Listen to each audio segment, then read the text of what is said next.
నమస్కారం. Straight talk చర్చా కార్యక్రమానికి స్వాగతం. అమరావతిపై భారతీయ జనతా పార్టీలో పూర్తి అయోమయం నెలకొన్నట్లు కనిపిస్తోంది. ఇది నిజంగానే అయోమయమా, లేక కమలనాథుల కేంద్ర నాయకత్వం లెక్కల ప్రకారం నడుస్తున్న వ్యూహంలో భాగమా అన్నది మాత్రం బోధపడడం లేదు. మా విధానము అమరావతి కట్టుబడే ఉన్నాము.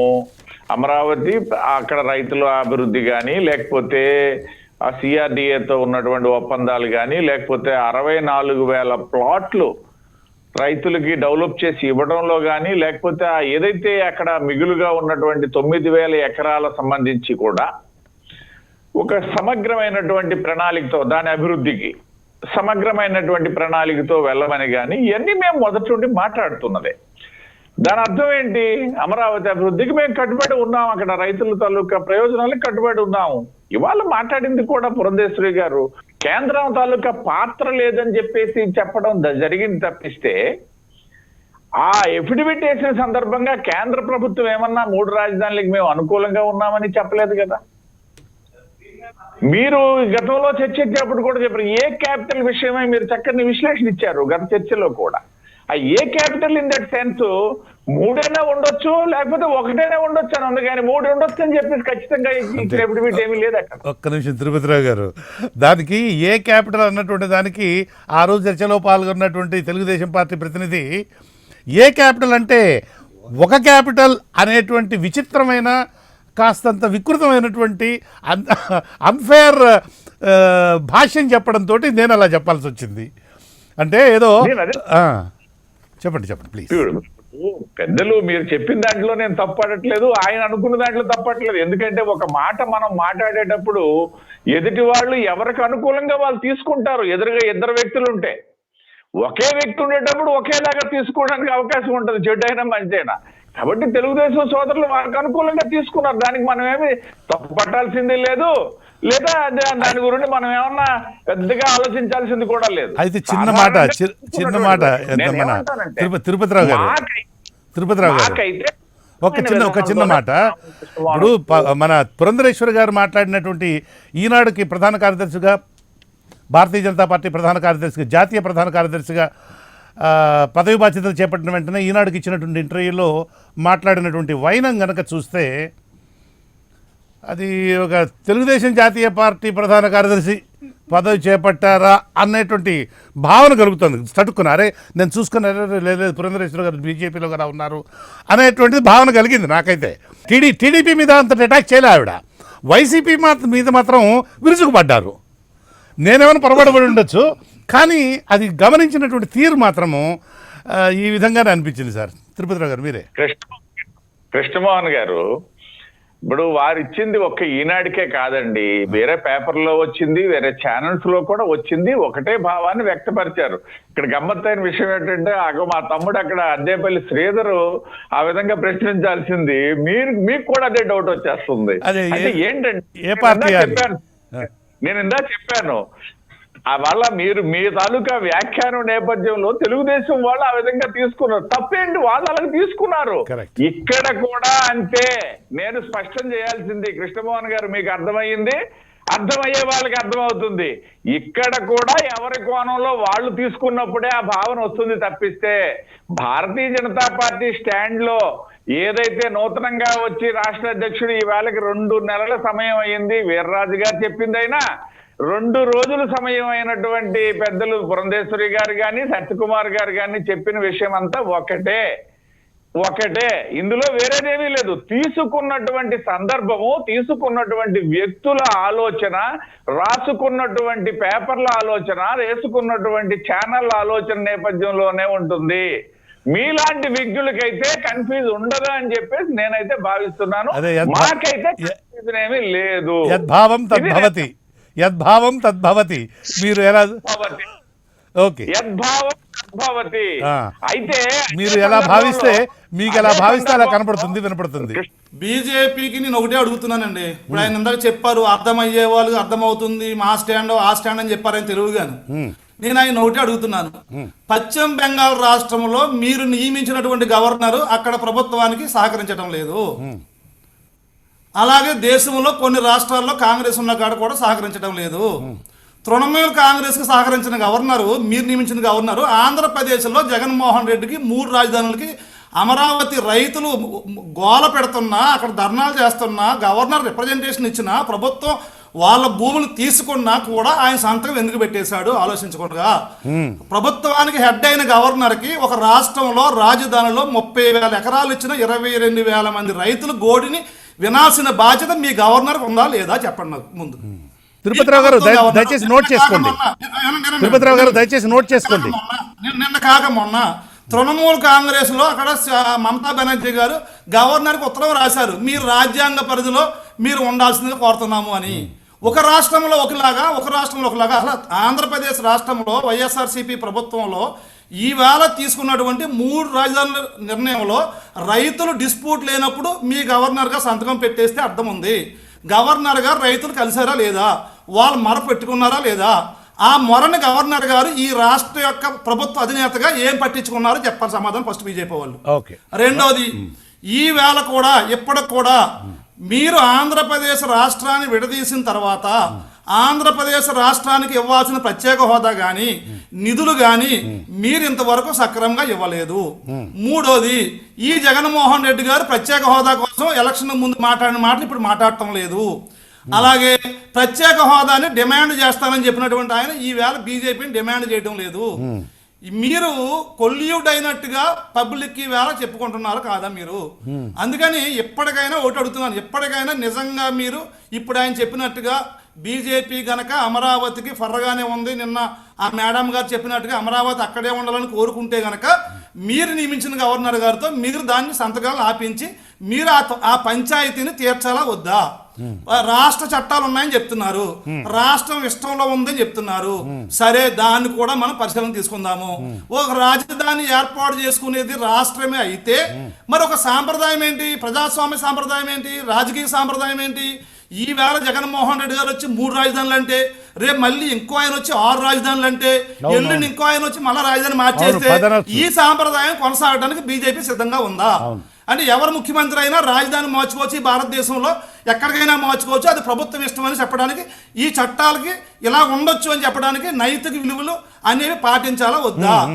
రాజధాని అనేది ఎన్నిసార్లు మార్చేది, ఎన్ని ప్రాంతాలకు మార్చేది, ఎన్ని ప్రభుత్వాలు వస్తే మార్చేది, వీటికి స్పష్టమైన సమాధానం బీజేపీ దగ్గర ఉందా చెప్పండి నాకు మీరు. విషయంలో ఇక్కడ వస్తే రైతుల పక్షాన మేము ఉంటాము అని పురంధేశ్వరి గారు అన్నారు.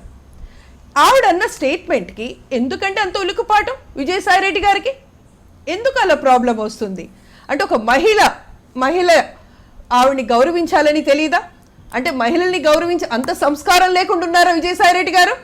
అంటే అంత ఏమైనా ఒక సంస్కారం లేని వ్యక్తిగా, అంటే ఒక ఎంపీగా ఉండి ఆయన ఏ హోదాలో ఎంత హుందాగా మాట్లాడాలి, అలాంటిది అలా మాట్లాడతారా? జాతీయ నాయకురాలా లేదా జాతి నాయకురాలా? ఏంటంటే స్టేట్మెంట్ ఈ జాతి గురించి, ఈ కాస్ట్ ఈక్వేషన్స్ వచ్చేది ఎవరు? జగన్మోహన్ రెడ్డి గారు ఓపెన్ ప్రెస్. ఒక్క నిమిషం యశస్వి గారు, ఇందులో జెండర్ ఇష్యూ ఏముంది? She is a politician, they are all politicians, they speak the political language. ఇందులో జెండర్ ఇష్యూ ఏమున్నది? Ya, please explain. Ya, I have to say some.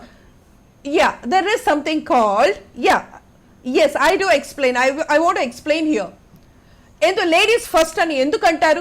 గౌరవించడం, ఇక్కడ తోటి హ్యూమన్ కి గౌరవించడం నేర్చుకోవాలి. మహిళ అనేటప్పుడు 1% ఎక్కువ ఇస్తే నష్టం లేదు కదా.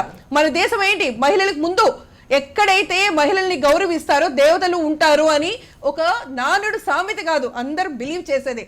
అందుకన్నారు. పోనీ సరే, మీ దృష్టిలో మహిళ అందరూ ఒకటే కదా జెండర్ అని అంటున్నారు, అంటే అందరు జెండర్ని మనం ఎక్కువ తక్కువలో చూడొద్దు అంటున్నారు. షీఈస్ అ పొలిటీషియన్ అంటున్నారు.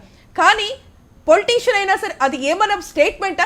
ఆవిడ ఒక జనరల్ సెక్రటరీ, ప్రధాన జనరల్ సెక్రటరీగా ఆయన్ని అపాయింట్ చేసేటప్పుడు అయితే అప్రిషియేట్ చేయండి, లేదంటే ఊరుకోండి. అక్కడ క్యాస్ట్ ఈక్వేషన్స్ తెచ్చింది ఎవరో? విజయసాయి రెడ్డి గారు. Is it the way to? అది ఏమైనా హుందాతనం ఉందా అసలు? ఆయన అంటే ఒక పొలిటీషియనా లేకపోతే ఒక జాతికి నాయకుడా అండి ఆయన? నేను అడుగుతున్నాను, జాతికి ఆయన నాయకుడా లేకపోతే ఒక రాజకీయ నాయకుడా? ఒక పద్ధతి మర్యాద పాటిస్తే ఆ పార్టీకి గౌరవం ఉంటుంది, ఆ నాయకులకి గౌరవం ఉంటుంది.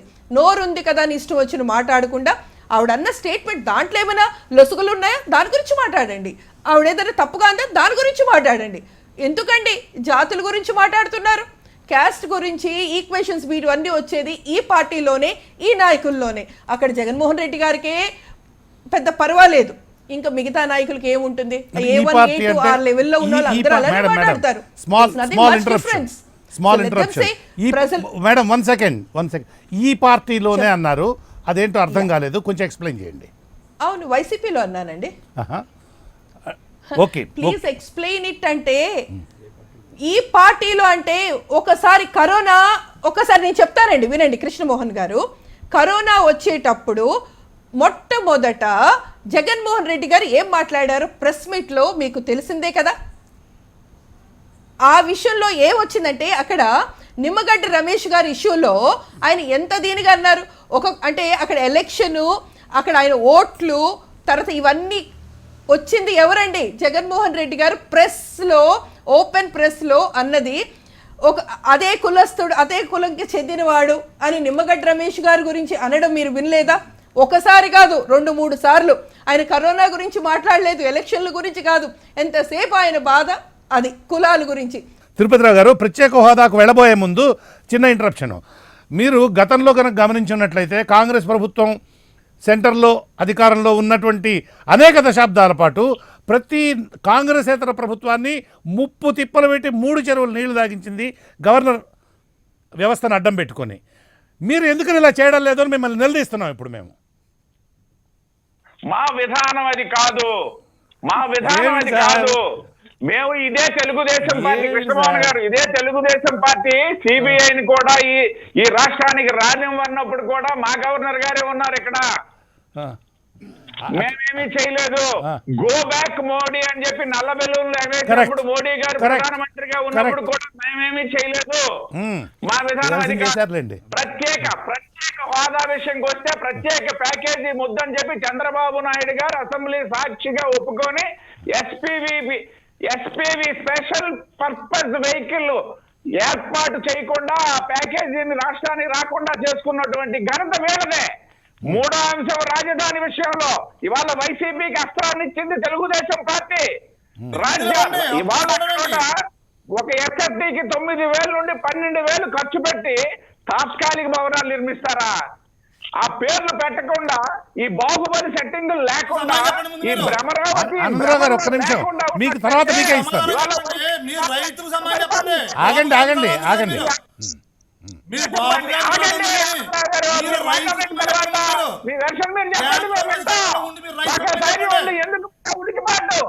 ఎందుకు మీకు ఉలికిపాటని చెప్పనివ్వండి. ఆనందరావు గారు దయచేసి హోల్డ్ ఆన్, కొంచెం ఓపిక పట్టండి, కొంచెం సహనం వహించండి. ఎందుకు వెళ్ళిపోయారనేసి అంటే తెలుగుదేశం చేసిన తప్పుదము. తాత్కాలికం అనే పదం వాడినందువల్ల ఇవాళ రాష్ట్రానికి పట్టినటువంటి ఒక దుర్గతి. ఈ చర్చ అసలు రాజధాని గురించి ఎక్కడైనా చర్చ జరిగిందండి? జార్ఖండ్ విడిపోయినప్పుడు చర్చ జరిగిందా ఎక్కడైనా? అధికారంలో ఉన్న వాళ్ళు రాజ్యాంగం ప్రకారంగా సమాధానం. ఆనందరావు గారు మీ టర్న్ వచ్చినప్పుడు మీరు చెప్పదలుచుకుంది మొత్తం చెప్పండి. చేస్తారండి వీళ్ళు. మేము మాట్లాడేటప్పుడు చెప్పక్కర్లేదు, మీరు మాట్లాడేటప్పుడు మేము నోట్ చేసుకొని మరి చెప్తున్నాం. కాదండి, బీజేపీ వారు తాత్కాలిక అనే పదం వల్ల వచ్చిన ఇబ్బంది అంటున్నాడు ఆయన రాజధాని విషయంలో. అంటే మోడీ గారు శంకుస్థాపన చేసింది తాత్కాలిక రాజధాని కండి? మీరు చెప్పాలి సార్. అది నరేంద్ర మోడీ గారు శంకుస్థాపన చేసింది తాత్కాలిక రాజధాని చేయడండి ఆయన వచ్చి. కానీ మరి ఎందుకంటే అలా అబద్ధాలు చెప్పడం? తాత్కాలికంగా ప్రజలు బాధపడతారేమో కానీ ఖచ్చితంగా ప్రజాస్వామ్యంలో ప్రజలు తగిన విధంగానే ఏ పార్టీకైనా మోసం చేస్తే ఊరుకోరు చూస్తూను. ఓకే, ఒక్క మాట నేను చిట్ట చివరిలో ఒక మాట చెప్పేస్తాను, ఆగాలి. ఈరోజు ఉదయమే ఎవరో స్నేహితులు కలిసి జగన్మోహన్ రెడ్డి ప్రభుత్వానికి కొంచెం దగ్గరగా ఉన్నాయని అనుకుంటాను. జగన్మోహన్ రెడ్డి అవసరమైతే ఆఫ్రికాలో అయినా ఆంధ్రప్రదేశ్ క్యాపిటల్ పెడతాడు కానీ అమరావతిలో మాత్రం పెట్టడాయా అని అంటూ ఉన్నాడు అనమాట. సరే వదిలిపెట్టండి. అయోధ్యలోని వివాదాస్పద బాబ్రీ మసీదు కూల్చివేత కేసులో ముద్దాయిలందరూ నిర్దోషులేనని 28 ఏళ్ల విచారణ అనంతరం ఈవేళ తీర్పు చెప్తూ సిబిఐ ప్రత్యేక కోర్టు ఆ కేసులను కొట్టివేసింది. కోట్లాది మంది హిందువుల ఆకాంక్ష మన రామాలయాన్ని పునరుద్ధరించుకోవాలి, అక్కడ అక్రమంగా కట్టబడిన మసీదును కూల్చివేయాలి. దానికోసము ఎట్లయితే ఇప్పుడు శిలాన్యాసం చేసినప్పుడు, కరసేవ చేసినప్పుడు తన ఇంటికో ఇటుక తీసుకొని ప్రతి ఊరు నుంచి కూడా ఎట్లయితే బయలుదేరినరో, మనం ఇప్పుడు statue of unity Sardar Patel గారిది మనం ఇప్పుడు స్టాచ్యూ నిర్మించుకున్నప్పుడు ప్రతి ఊరు నుంచి కూడా మట్టి ఏదైతే గుణమం ఎటువంటి ఏదైతే ఇనుప ముక్కగా ఇట్లా తీసుకెళ్లారో అదేవిధంగా contribution it was the contribution of the entire కూడా మీరే కదా ఆర్గనైజ్ చేశారు. మేమే చేసాం. వీఆర్ ప్రౌడ్ అబౌట్ ఇట్ చెప్తున్నాను. ఎందుకంటే ఒక కోట్లాది మంది జనుల ఆకాంక్ష మన దేవుని మనం కాపాడుకోవాలి, మన ఆలయాన్ని మనం పునరుద్ధరించుకోవాలని చేసిన దాంట్లో బయలుదేరిన దాంట్లో అది లక్షల మంది అక్కడికి చేరుకున్నప్పుడు వాళ్ళని ప్రొవోక్ చేశారు, ఇన్స్టిగేట్ చేశారనేది తప్పుడు పని కోసం ప్రొవోక్ చేయడం, ఇన్స్టిగేట్ చేయడం వేరు. దేశ భవిష్యత్తుకో దేశ ప్రయోజనాలకు వ్యతిరేకంగానో విరుద్ధంగానో చేయడం వేరు ప్రొవొకేషన్. అది ఎవరు చేశారు? అక్బరుద్దీన్ ఓవైసీ నిర్మల్లో ఇచ్చిన స్పీచ్ 2013లో అది దేశ భవిష్యత్తుకు దేశ ప్రయోజనానికి వ్యతిరేకమైన స్పీచ్. దాన్ని ప్రొవోకేటివ్ దాని కింద సెక్షన్ 120 కింద ఏదైతే ఇప్పుడు ఇంత శ్రీధర్ గారు మెన్షన్ చేశారో అట్లాంటి సెక్షన్స్ అన్ని వాళ్ళకి ఆపాదించాలి, వీళ్ళకి కాదు. వీళ్ళు దేవుణ్ణి మనం కాపాడుకుందాం, మన ఆలయాన్ని మనం పునరుద్ధరించుకుందాం అనేది ఆకాంక్షతో జనాలందరికీ ఉద్బోధ చేసి ప్రతి వాళ్ళు మన అనేదే వాడతారండి. ప్రతి వాళ్ళు ముస్లిమ్స్ వాడినప్పుడు కూడా మన అనే వాడతారు, హిందువులు వాడినప్పుడు కూడా మన అనే వాడతారు. చూడండి. అయితే ప్రశ్న ఏమిటంటే, ఒక్క నిమిషం, ప్రశ్న ఏమిటంటే ఈ వివాదం కోర్టులో ఉంది. ఇప్పుడు ఉంది కోర్టులో, ఇప్పుడు అయిపోయింది. అప్పటికే కోర్టులో అంటే ఈ పార్ట్ ఈ వివాదం అనేటప్పుడు మన సుప్రీంకోర్టు ఏ కేసులో అయితే తీర్పిచ్చిందో ఆ వివాదం కోర్టులో ఉంది. అంటే స్థలం టైటిల్కి సంబంధించినటువంటి వివాదం అనేది కోర్టులో ఉంది. అది తేలలేదు. అది తేలకముందే బలప్రయోగంతో బాబ్రీ మసీదును కూల్చారు అనేటువంటిది ఒక ఎవరు కాదనలేనటువంటి ఫ్యాక్ట్. అది నేను అదే అంటానండి. ఏమంటానంటే ఇప్పుడు చట్టాలు, రాజ్యాలు, రాజరికాలు, వ్యవస్థ, కాన్స్టిట్యూషన్ అనేది కూడా కొంత విచక్షణతోటి ఆపాదించుకోవాలి. ఒక జడ్జి గారు ఒక రకమైన తీర్పిస్తే అదే అంశం మీద ఇంకో జడ్జి గారు ఇంకో రకంగా ఆలోచించవచ్చు. ఇది కాన్స్టిట్యూషన్ కానీ లా అనేది ఇంటర్ప్రిటేషన్ బట్టి ఉంటుంది.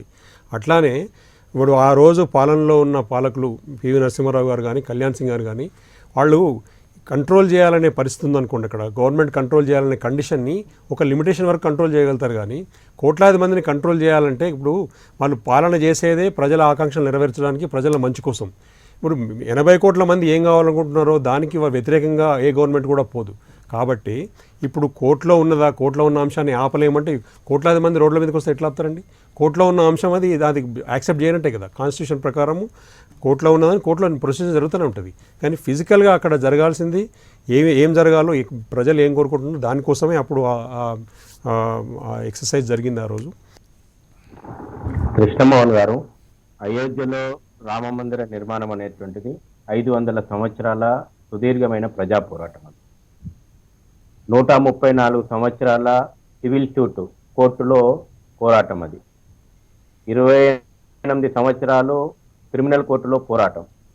ఈరోజు వచ్చినటువంటి తీర్పును మేము ఎట్లా భావిస్తా ఉన్నామంటే, బాబర్ అనేటువంటి విదేశీ దురాక్రమణదారుడు పెట్టిపోయినటువంటి చిచ్చు ఈరోజు తీర్పుతోటి ఇక అన్సారీ గారు చెప్పినట్టు ఆ వివాదానికి ఇక ముగింపు పలకాల, ఆ వివాదాన్ని ముగించాలనేటువంటిదే మా ఉద్దేశం.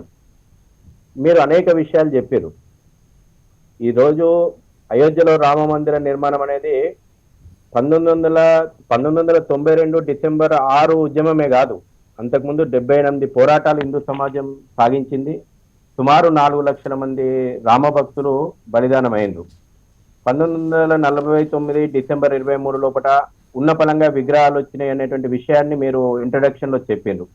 అది కూడా అలహాబాద్ హైకోర్టు 10,000 పేజీల తీర్పు 2010లో ఇచ్చినటువంటి తీర్పుని మనం గమనిస్తే 1949 కంటే ముందే అక్కడ అది ఒక ఆలయంగా నిత్య పూజలు జరిగినటువంటి విషయాన్ని స్వయంగా అలహాబాద్ హైకోర్టు గుర్తించినటువంటి విషయాన్ని నేను ఇక్కడ మీ దృష్టికి తెస్తా ఉన్నాను. అనేక చారిత్రాత్మకమైనటువంటి ఆధారాలను, సాక్ష్యాలను గతంలో 134 సంవత్సరాల సివిల్ సూట్ లోపల కోర్టులు, అది కింది కోర్టు ఫైజాబాద్ కోర్టు దగ్గర నుంచి మొదలు పెడితే 2019 నవంబర్ 9 రోజున రాజ్యాంగ ధర్మాసనం ఇచ్చినటువంటి అత్యున్నతమైనటువంటి న్యాయస్థానం వరకు అనేక సాక్ష్యాధారాలను పరిశీలించారు, అనేక రికార్డులను పరిశీలించారు. చివరికి అది రికార్డుల ప్రకారం కాకుండా ఆర్కియాలజీ సర్వే ఆఫ్ ఇండియా యొక్క తవ్వకాలను కూడా జరిపించి రాడార్ పరీక్షలకు ఎన్ని రకాలైనటువంటి పరీక్షలు రాముని విషయంలో చేయాలో అన్ని రకాల పరీక్షలు చేశారు. కేవలం ఒక విశ్వాసము అనేటువంటి దాన్ని ఒప్పుకోలేదు.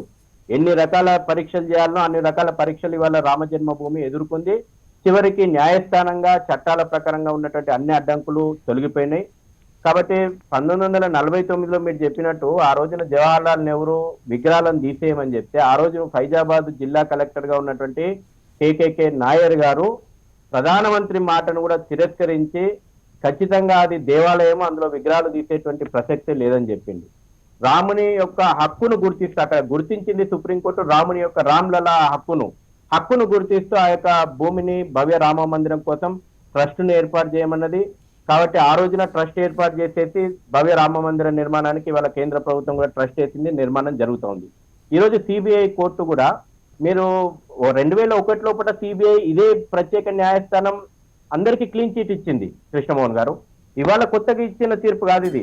2001 లోపలనే ఈ ప్రత్యేకమైనటువంటి సిబిఐ కోర్టు కేవలం అయోధ్య బాబర్ కట్టడం కూల్చివేతకు సంబంధించినటువంటి వివాదాన్ని పరిష్కారం కోసమే నియమించబడ్డటువంటి సిబిఐ కోర్టు అనేక సాక్ష్యాధారాలు పరిశీలించిన తర్వాత క్లీన్ చిట్ ఇచ్చింది. కానీ అయ్యాల సిబిఐ అప్పీల్ పోవాలనుకున్నది, హైకోర్టుకు, అలహాబాద్ హైకోర్టుకు అప్పీల్ పోయింది. నిజంగా సిబిఐని రాజకీయ ప్రయోజనాల కోసం ఉపయోగించుకోవాలనే ఆలోచనకి ఉంటే ఆ రోజున స్వయంగా హోమ్ మినిస్టరు అద్వానీ గారు ఆ రోజే అడ్డుపుల్లేస్తారు. కానీ న్యాయ వ్యవస్థ పైన ఉన్నటువంటి నమ్మకంతో అలహాబాద్ హైకోర్టుకు అప్పీల్ పోయినరు. 2010 లోపల అలహాబాద్ హైకోర్టు కూడా ఉన్నటువంటి సాక్ష్యాధారాలను పరిశీలించిన తర్వాత మళ్ళీ యొక్క ఆరోపణలు ఎదుర్కొంటున్నటువంటి వాళ్ళందరికీ కూడా 2010 లోపల అలహాబాద్ హైకోర్టు క్లీన్ చిట్ ఇచ్చింది. ఈ జడ్జ్మెంట్ గురించి అయితే నేను ఇది నాకు చాలా, ఇందులో చాలా వివాదాస్పదం కాదు కానీ హాస్యాస్పదమైనవి చాలా ఉన్నాయండి. నాకు ఈ జడ్జ్మెంట్ ఒక కామెడీ లాగా అనిపించింది. I don't hesitate to use that word. ఎందుకు అంటే ఇది ముఖ్యంగా ఏంటంటే ఇక్కడ ఎవరినైతే అక్యూజ్డ్గా అన్నారు ఉమా గారిని, కానీ ఉమా గారు పొద్దున కూడా అన్నారు, అవును అక్కడ నేను I'm very happy with the Ram జన్మ భూమి మూమెంట్, మొత్తం ఆ డెమాలిషన్ అన్నిటిని నేను చాలా సంతోషంగా ఉన్నాను, అక్కడ ఇది ఫాన్సీ వేసినా నాకు పర్వాలేదు అని చెప్పారు. So the accused are accepting that they participated in a moment. Advani గారు కూడా ఏమన్నారు, పెద్దలు అద్వానీ గారు మన ఇండియాకి ఆయన పెద్దలు, 90 అబౌవ్ ఆయన కూడా ఏమన్నారు, ఈ జడ్జిమెంట్ నాకు విండికేట్ అయిపోయింది, నా రామజన్మభూమి మూమెంట్ ఏదైతే చేశానో అదంతా కరెక్ట్. రామజన్మ మూమెంట్ ఏంటి, ఆ మస్జిద్ని పగలగొట్టడం, అదంతా అండర్ సబ్జుడైస్ ఉండగా కూడా దాన్ని పగలగొట్టడం.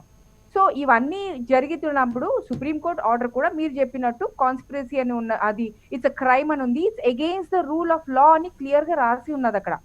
సో నా ఇప్పుడు హాస్యాస్పదం ఏంటంటే అక్యూజ్డ్ వాళ్ళు చెప్తున్నారు, అవును మేము చేసాం, వీఆర్ గర్వపడుతున్నాం అని చెప్తున్నారు.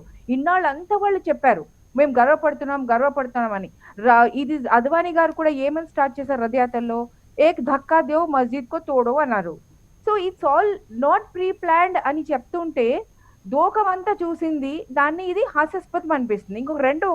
రెండో మాట అని చెప్తాను, చాలా ఉన్నాయి కానీ ఇంకొకటే మాట చెప్తాను. ఆయన ఏమన్నారు, యాంటీ సోషల్ ఎలిమెంట్స్ అందరు అక్కడే నిలబడి వాళ్ళు తీసింది, వీళ్ళందరూ ఎవరు 32 మంది అసలు ఏమీ చేయలేదు అన్నారు. పైగా ఇంకొకటి ఏమన్నారంటే వీళ్ళు అడ్డుకున్నారని కూడా చెప్పేశారండి. నేను ఒక్కటే అడుగుతున్నానండి, ఈ జడ్జిమెంట్ ని ప్రశ్నించని వాళ్ళని, ఆ కోర్ట్ ని ఒక చిన్న ప్రశ్న, ఒక సిటిజన్ లాగా ఏమనంటే వాళ్ళు ఆపడానికి ఏం చేశారు అది రుజువు పెట్టండి. సిబిఐ వీళ్ళు కాన్స్పిరసీ కాదన్న రుజువులు సరిపోలేదు అన్నారు, నో ప్రాబ్లం, కోర్టుకి సరి పెట్టలేదు, సిబిఐ సరిగా చేయలేదేమో, కానీ వాళ్ళు ఆపారు అంటున్నారు. యాంటీ సోషల్ ఎలిమెంట్స్ ఎవరైతే ఎక్కారో వాళ్ళని వీళ్ళు ఆపారంటే ఏంటండి, చూపించండి మాకు రుజువు. India wants to know that these 32 people are really have stopped that crime of demolishing a heritage structure of India. It is not about masjid. A heritage, India lost what? India lost a heritage, marvelous architectural marvel ni కోల్పోయింది ఆ రోజు. సరే పోయింది, ఈ రోజు ఏం కోల్పోయింది, ఈ రోజు ముస్లిమ్స్కి ఏదో అయింది, హిందువులకి ఏదో అయింది, అది కాదు.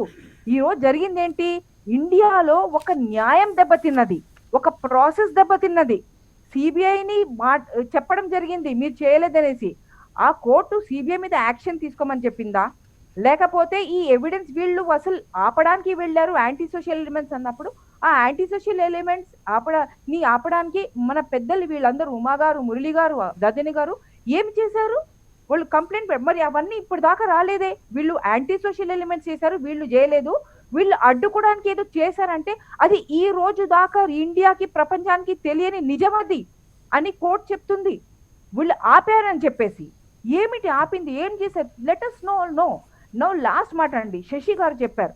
శశి గారు ఏమన్నారు, అన్సారీ గారు కూడా చెప్పారు, we must go ahead, we must stop it of all year, okay, because India needs a lot of development, మనందరికీ తెలుసు. అంటే ఫర్దర్ కొత్త కేసులు పడకుండా ఒక నిమిషం మేడం, ఫర్దర్ కేసులు పడకుండా ఈ వివాదం మరి ఒక నిమిషం మేడం, మీకే చెప్తున్నది ఒక 1 second madam. I'm trying to give you an input. ఆయన చెప్పినటువంటిది ఏంటంటే ఇక్బాల్ అన్సారీ గారు చెప్పింది కానీ మన శశి గారు ప్రస్తావించింది కానీ ఏంటంటే కొత్త కేసులు పడకుండా ఈ వివాదం మరికొంతకాలం కొనసాగకుండా ఉంటే బాగుంటుంది అనేది వాళ్ళిద్దరు చెప్పింది. Go head. అవును, Go ahead. శశి గారు చెప్పారు, అన్సారీ గారు చెప్పినట్టు శశి గారు కోట్ చేశారు. కానీ శశి గారికి నేను ఒకటి అడుగుతున్నానండి. ఆయన హీఈస్ మై ఇండియన్ బ్రదర్. ఆయన ఒకటే అడుగుతున్నాను, ఇప్పుడు కూడా వాళ్ళందరూ ఏమంటున్నారండి, మథురా और కాశీ మథురా బాకీ హై అని ఆ రోజు నవంబర్ 2019 చెప్పారు. 1 వీక్ 15 డేస్ బ్యాక్ అది హిందూ సంస్థ వాళ్ళేమో కేసు వేశారు, జ్ఞానవాపి మస్జిద్ కాదు ఇప్పుడు అది పడగొట్టాలి మీరు అని చెప్పేసి. ఇంకనేమో వర్షిప్ ఆఫ్ ప్లేసెస్ యాక్ట్ 1991 లో సంవిధానం వచ్చిన తర్వాత 1950 తర్వాత ఇంకేది మనం అట్లాగే ఉంచుకుందాము, మనం ఇండియాని ముందుకు తీసుకెళ్ళాలి అని అందరం అనుకున్నాము. కానీ బాబ్రీ మస్జిద్ పోయింది, అయిపోయింది. దాన్ని మరి ముందుకెళ్దాం సరే అని చెప్తే శశి గారు చెప్పినట్టు మరి వాళ్ళు మళ్ళీ విహెచ్పి కేసేసాను కదా, మరి విహెచ్పి శశి గారు దాన్ని అడ్డుకుంటారా? సుప్రీంకోర్టులో ఇప్పుడు నడుస్తుంది ఆ కేసు, లైవ్ గా ఉన్నది. అది మొదలు పెడతారా? ఇదేనా మన డెవలప్మెంట్? ఇదంతా కాకుండా నేను లైవ్ ఛానల్ ఉండగా ఇండియా హెడ్ లో విహెచ్పి బన్సాలి గారు నాతో కో ప్యానలిస్ట్, ఆయన ఏమన్నారు తెలుసా, 30,000 మస్జిద్లు ఉన్నాయి మా లిస్ట్ లో. ఆయన మామూలు మెంబర్ కాదే, ఆయన ఒఫిషియల్ స్పోక్స్ పర్సన్ బన్సాలి గారు. ఆయన ఏమన్నారు, 30,000 లిస్ట్ ఉంది, అవన్నీ పడగొట్టాలి మేమంటే. ఇదా మన ఇండియా డెవలప్మెంట్? ఇట్లాగా మేము మనుషులకి మేము మంచి జీవితం ఇండియా ఇవ్వాలి, ప్రభుత్వం ఇవ్వాలి. Government of India has to give a life of dignity with clean environment, with employment, with education, with health. దేంతో పోరాడాలండి? కోవిడ్ తో పోరాడాలా, లేకపోతే ఈ కేసులతో పోరాడాలా? దేంతో పోరాడాలండి? శశి గారు విహెచ్పి తరఫు నుంచి సుప్రీం కోర్టులో కేసు ఏమనండి, మనం అంతా మర్చిపోవాలి. 30,000 ఏ మస్జిద్ అన్ని స్టేటస్ కో మెయింటైన్ చేసి మనం ప్రతి ఇండియన్ ని మనం మంచిగా చేసుకుందాం, వెల్ బీయింగ్ చేసుకుందాం అని చెప్పి విహెచ్పి నుంచి వేమనండి శశి గారిని. నేను సపోర్ట్ ఇస్తాను. అలవి మాలిన జనాకర్షణ పథకాలతో అధోగతి పాలైన అనేక దేశాలు ప్రపంచంలో ఉన్నాయి. ఏడాది కాలంలో తీసుకుంటామని చెప్పిన అప్పుల మొత్తం 48,000 కోట్ల రూపాయలను జగన్ ప్రభుత్వం కేవలం 5 నెలల్లోనే తీసుకున్నదని controller and auditor general CAG నివేదిక స్పష్టం చేస్తున్నది. ఈ అప్పులన్నీ సంక్షేమ పథకాలకు, ఉద్యోగుల జీతభత్యాలకు సరిపోతే ప్రజల ఆదాయ ఉపాధి మార్గాలను పెంచే అవకాశం ఎక్కడుంది? కొత్తగా ఏర్పడిన రాష్ట్రం జిఎస్టీ పరిధిలో ఎన్నో సతమతమైపోతున్న సిచ్యువేషను, అసలే కొనుక్కునక్క దాని మీద తాటిపండు అనుకున్న ఈ కరోనా మూమెంట్ అన్నదానికి ఏంటంటే ఫంక్షనింగ్ కరెక్ట్గా లేని వాళ్ళందరికీ ఒక పెద్ద ఎక్స్క్యూజ్ కింద కనబడుతుంది. ఇందులో జాగ్రత్తగా పరిగణించవలసిన విషయాలు ఏంటంటే ఈ ఫైనాన్షియల్ ఇయర్లో మార్చి 22 దాకా అందరం చక్కగా పనిచేసాం. పని చేయని దినాలు లాస్ట్ ఫైనాన్షియల్ ఇయర్లో 1920కి తీసుకుంటే జస్ట్ 8 రోజులే. అలాగే ఈ కమింగ్ పోనీ అక్కడి నుంచి మార్చి నుంచి మనం చూసుకుంటే పరిగణలోకి తీసుకుంటే మార్చి మనకి లాక్డౌన్ పెట్టిన దగ్గర నుంచి ఈ రోజు దాకా తీసుకుంటే, అలాగే ఆంధ్ర రాష్ట్ర ప్రభుత్వం బడ్జెట్ ప్రవేశపెట్టి దాంట్లో ఎఫ్ఆర్బిఎం దీని ప్రకారం ఎంత తీసుకుందాం అనుకున్నారు, బడ్జెట్లో ఎంత అప్పులు చేద్దాం అనుకుని చూస్తే అదేదో సక్సెస్ రేషియో లాగా విత్ ఇన్ నో టైం ఈ 5-6 మంత్స్ స్పాన్లోనే 1 ఇయర్కి చేయవలసిన అప్పులన్నీ ఇక్కడ సక్సెస్ఫుల్గా చేశారు. ఇక్కడ 2 కారణాలు చాలా జాగ్రత్తగా గమనించాలండి. మొదటిది మనకి ఉన్న శాపంగా పరిణమించిన సిచ్యువేషన్ ఏంటంటే ఒకటి జిఎస్టీ, రెండోది ఈ లోకల్ బాడీ ఎలక్షన్స్ మన దరిద్రానికి అవ్వలేదు. ఈ లోకల్ బాడీ ఎలక్షన్స్ అవ్వని కారణంగా ఈ సంక్షేమ పథకాలు పనికి ఆహార పథకంలాగా ఈ ఎలక్షన్స్ అయ్యేదాకా ఖచ్చితంగా ఇచ్చి తీరాలి. ఇది రూలింగ్ పార్టీ శాపం. ఇది దీనివలన ఏం చేయాలంటే అసలే డ్రైవింగ్ ఫ్యాక్టర్స్ లేకుండా ఎలా డ్రైవ్ చేయాలో తెలియని సిచ్యువేషన్స్లోంచి ఇదొకటి ఖచ్చితమైన కన్సిడరేషన్తో ఫిక్స్డ్ ఎక్స్పెండిచర్ కాకుండా దీన్ని ఒక ఫిక్స్డ్ ఎక్స్పెండిచర్ మాడ్యూల్లోకి తీసుకెళ్ళిపోతున్నారు. ఇది రెవెన్యూ ఎక్స్పెండిచర్ కాకుండా.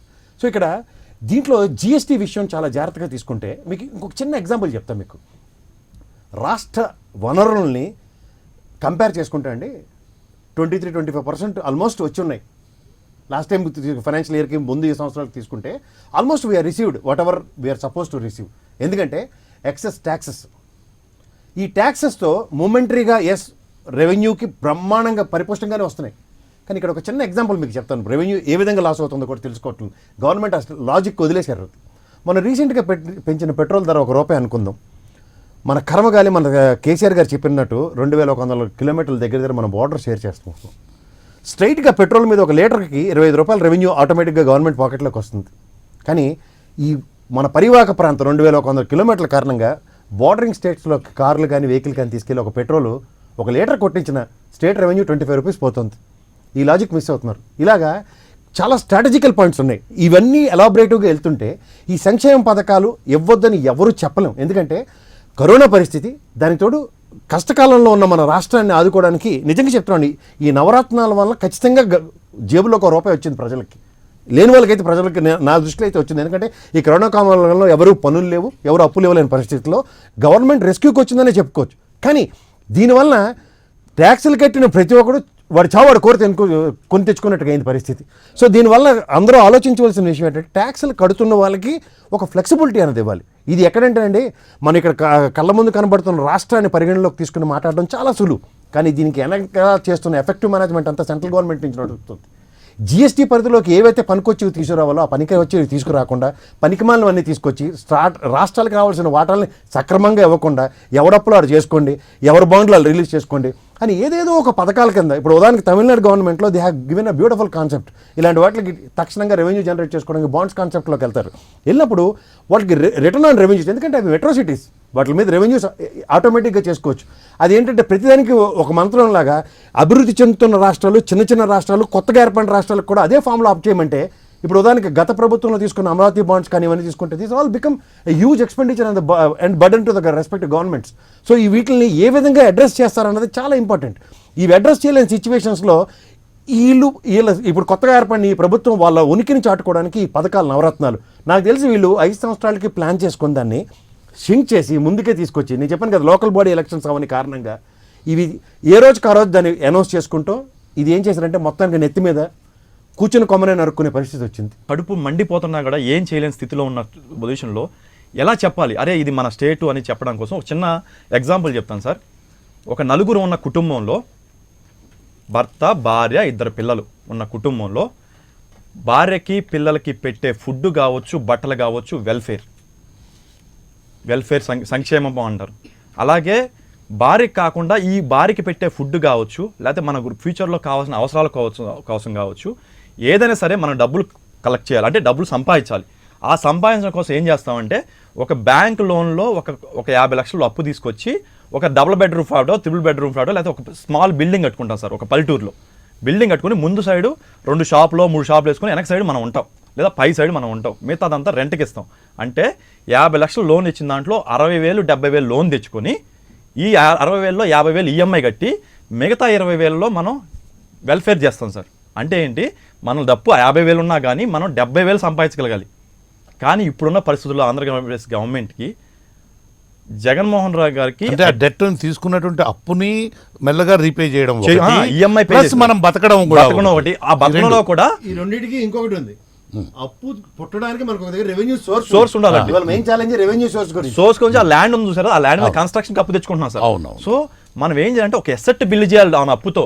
అంతే తప్ప ఈ అప్పుతో నేను బట్టలు కొనుక్కుంటాను, మా పిల్లవాడికి సైకిల్ కొనుక్కుంటాను, కారు కొనుక్కుంటానంటే అవ్వదు సార్. ఏమవుతుందంటే అప్పే మిగిలిపోతుంది. రేపొద్దున ఏమవుతుందంటే మనకి చెప్ప మిగులుతుంది. మనకే అప్పును తీర్చగలిగే అవకాశం ఉండదు సార్. ప్రజల్లోకి వెళ్ళిపోతాం మనం. ఎందుకంటే అప్పు చూడండి ఎంతమంది ఆత్మహత్యలు జరిగేది అదే. సో ఒక కుటుంబం జరగాలంటే ఈ విధంగా ఒక దేశం, రాష్ట్రం కూడా ఒక కుటుంబం లాంటిది సార్. మన కుటుంబాన్ని ఆ విధంగా మనం లీడ్ చేయాలి తప్పితే ఊరికనే వస్తుంది కదా అని చెప్పి నిన్నగాక మొన్న ఒకరితో మాట్లాడుతుంటే సార్ వాళ్ళు చెప్పింది ఏంటంటే ఆంధ్రప్రదేశ్ ప్రజలు ఇంత స్వార్థపరులా, అంటే వాళ్ళ సొంతగా వచ్చినాయని ఆలోచిస్తున్నారు కానీ మనకి ఎంత తప్పు అవుతుంది అని ఎవరో ఆలోచించట్లేదా అని ఒక కమెంట్ విన్నాను sir from Tamil Nadu person. I have a friend in Tamil Nadu. ఏంటి మీరు ఇంత అప్పులు అవుతున్నాయా, అయినా మీరు కనీసం ఇంత కూడా చెమగుట్టినట్లేదా, కనీసం క్వశ్చన్ చేసేవాళ్ళు లేదా, అపోజిషన్ లేదా, ఎవరు అపోజిషన్ ఒక్కరు కూడా ఎందుకు ఇంత అప్పు అవుతుందని ఆపడానికి కూడా ట్రై చేయట్లేదా అని ఒకటి వచ్చింది సార్ డిస్కషన్లో. సో అది నా ఎగ్జాంపుల్, ఒక బేసిక్ సామాన్య మాడికి అర్థం కావడానికి. Coming to the number sir, same applicable ఎలా అయితే కుటుంబంగా అప్లై అవుతుందో సేమ్ రాష్ట్రానికి అప్లై అవుతుంది సార్. ఎగ్జాంపుల్, ఒక సింపుల్ ఎగ్జాంపుల్ చెప్తాను సార్. అన్నెసరీ ఖర్చు చంద్రబాబు గారి గవర్నమెంట్లో జరిగింది, ఇప్పుడు కూడా జరిగింది. ఇప్పుడు ఎలా అంటే వాలంటీర్స్కి సార్ నిన్నగాక మొన్న ఒక జీవో రిలీజ్ అయింది, 1,560 కోట్లు సార్ ఎక్స్టెన్షన్ చేస్తూ, వాలంటరీ సిస్టమ్ని ఎక్స్టెండ్ చేస్తూ 1,560 కోట్లు. చూడడానికి మన 50,000 60,000 లోన్లో ఇది తక్కువ అనిపించవచ్చు సార్, కానీ 1,560 కోట్లు ఎగ్జాక్ట్లీ ఏంటంటే ఒక సమాంతర వ్యవస్థని వాళ్ళు రన్ చేస్తున్నారు సిస్టంలో. అంటే మన మీద అంటే ప్రజల యొక్క మీద పన్ను భారం పెట్టి ఆ డబ్బులతో సమాంతర వ్యవస్థ అంటే వాళ్ళ వైఎస్ఆర్సీపీ పార్టీ యొక్క ప్రచారానికి ఏ ఉపయోగం లేదు. వాళ్ళు గవర్నమెంట్లో లేరు, ఎక్కడా లేరు, వాడుతూ మన మీద భారం వేస్తున్నారు సార్. రూపాయి పెంచుతూ వీళ్ళ భవిష్యత్ అవసరాలు, వీళ్ళ భవిష్యత్ అవసరాల కోసం ఈ రోజు సామాన్య జనాలను తొక్కేస్తున్నారు సార్. చాలా మంది ఇస్తున్నారు అంటున్నారు. నేను కూడా మనం చూశాను సార్, ఇస్తున్నారు అని చాలా మందికి పథకాలు వెళ్తున్నాయి అంటున్నారు. కరోనా వచ్చాక రెస్క్యూ చేశారని సార్ అంటున్నారు. నేను అంటాను సార్, వైఎస్ఆర్సీపీ గవర్నమెంట్ వచ్చిన దగ్గర నుంచి కరోనా ఉందని ఎజ్యూమ్ చేసుకున్నారు వాళ్ళు. ఆ రోజు నుంచి అమ్మ మీరెవరు పని చేయొద్దు, కరోనా వచ్చింది ఇచ్చేస్తున్నాను అన్నట్టు ఎక్స్టెండ్ చేయకండి, బాగుండదు. కరోనా కన్నా ముందు లోకల్ బాడీ ఎలక్షన్స్ వచ్చాయి సార్. లోకల్ బాడీ వాళ్ళు ఏంటంటే, నేను ఒక పథకానికి పేరు ఇచ్చాను, నన్ను అందరూ మొండోడు అంటున్నారు.